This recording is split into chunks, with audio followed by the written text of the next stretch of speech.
Foley! Chief John Taggart. How could you pull this crap on me, huh? You don't blow into town and don't call me, you son of a bitch. Most comedians, when they pull a gun out in a movie, there's a joke or something coming.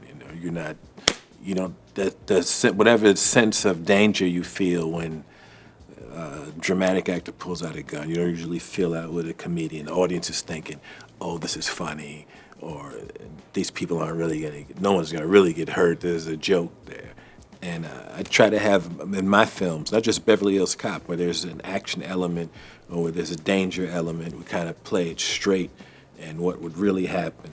Because if there's a real sense of tension, there's a real sense of danger, and the bad guys really feel like bad guys, and it really feels like, this is a serious thing, it makes the funny stuff it makes it even funnier. When you hear Beverly Hills Cop, the great thing about it is you go, wow, Eddie Murphy's gonna be a Beverly Hills Cop?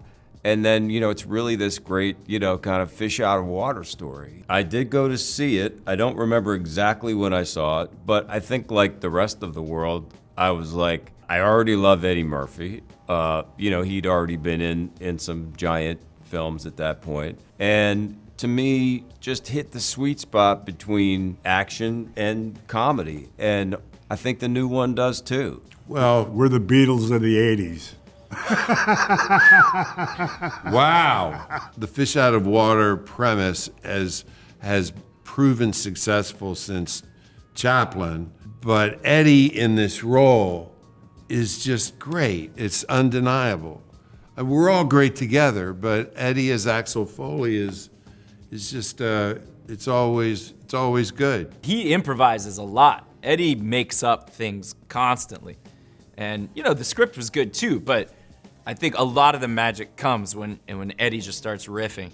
And we would get along really well in that because I'll riff right back with him, but my instinct, I'm not a comedian exactly, so I would just respond to him with kind of the real, honest human response to whatever he would be saying. And I think he really likes that. Oftentimes throughout shooting this movie, his input was not, hey, let's find another way to make him laugh. Let's find another way to make him laugh. He would always be saying like, let's find a way to make sure this scene feels real. And the laughs will happen naturally, because they do with him. And I think that he really strikes that balance really well. Hi. I don't feel anything. You don't smell it? I don't smell nothing like that. And actually, when I'm improvising, it kind of happens when it happens. It's like I never go into a scene and think, okay, I'm going to improvise here. I go into the scene, I try to do, what's on the paper, and when I'm kind of playing to the editor all the time when I'm making a movie. But now I'm making a movie, I'm making a conscious effort to give the editor different choices, and that's how I'm doing stuff. Like giving him stuff he can cut on, and looks he can cut on, and stuff like that. It's quite an honor to walk down the street and have somebody go, "Hey, Taggart! Hey, Taggart!" When it first started happening, I was a little annoyed because I came from the theater and I've done a lot of different things, and I go, oh man, I don't want to be known as Taggart the rest of my life.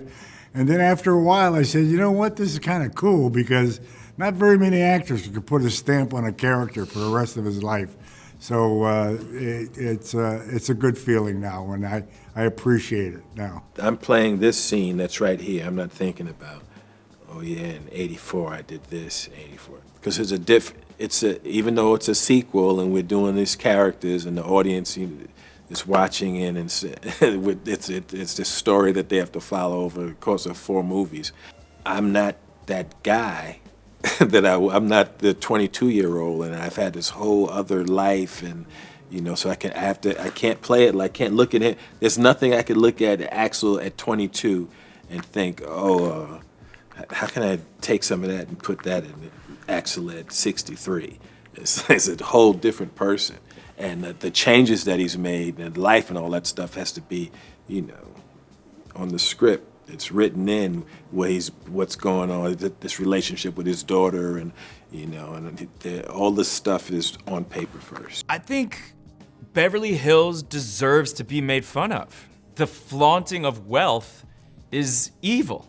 And that's what Beverly Hills is all about. So bringing Axel Foley, the Detroit cop, into Beverly Hills where he can kind of take the piss out of the worship of wealth excess is great. Everyone can relate to it, and Eddie does such a good job at it. In Beverly Hills Cop, I'm a kid, you know, and I'm in Beverly Hills for the first time, you know, wide-eyed in Babylon, and it's all this stuff around, and that's not what this movie is about. Now, he's been there 3 times already, you know, and he has friends there, and the city is, the crazy stuff that's in the city is like, he's not taken by surprise by all. He knows what to expect when he's there, you know. And he's here. This relationship that he has with his daughter is that emotional hook that you need for these movies, these Beverly Hills Cop movies, to work. For Axel to go and get involved and do whatever he's doing,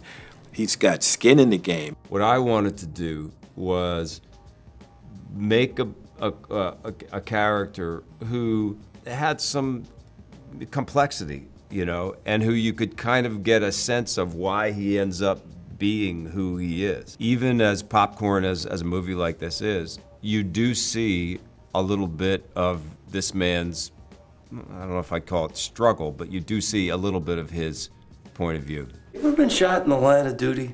I've been shot. Not in the line of duty, but I was shot. Of course, loose cannon like you. Yes, I'm sure you were. Loose cannons get shot. Yeah. Yeah. Asshole, almost broke my fibula.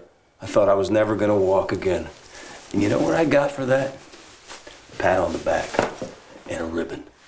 So he came up to me and he said, "Hey, we're going to read together. What do you think of the script?" And I go, "I don't know. I didn't read the script. I have no idea what this movie is." And he goes, "Oh my God!" And blah, blah, blah. And all of a sudden I said, "Oh, the hell with it. Let's just wing it. We'll have a good time." And we went in and winged it in the audition, and Marty loved our chemistry together, and we got it. We really helped define a genre. If we didn't create it, we certainly helped define it. We're proud of how successful that film is and what's come from it. I feel like it's the best movie that I've done all around. Eddie is great because he's so relaxed, you know, he's so immediate, he's so like in there, in the moment, looking at you. He's gonna react off of whatever you say, and you'll see that a lot in his work.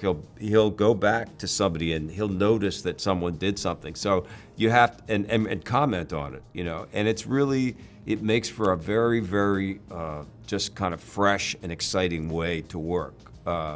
And obviously, you know, I've worked with some very iconic people, and I put him right up at the top. This is a classic Hollywood popcorn, enjoy yourself movie. And if you're a fan of the Beverly Hills Cop movies, this one will not disappoint. It really delivers what you would hope. And if you've never heard of Beverly Hills Cop before and you just want to watch something that's gonna make you laugh and have a good time and do what Hollywood movies kind of do best, this is one for you. God, I missed you, Axel. Beverly Hills Cop is 42 years ago. So how old were you when Beverly Hills Cop came out? The Pope was 45 when Beverly Hills Cop came out. Even the Pope, though, when he sees the commercial, he'll be like, "I remember when this first came out. I wasn't even in the church then when this happened, when this movie came."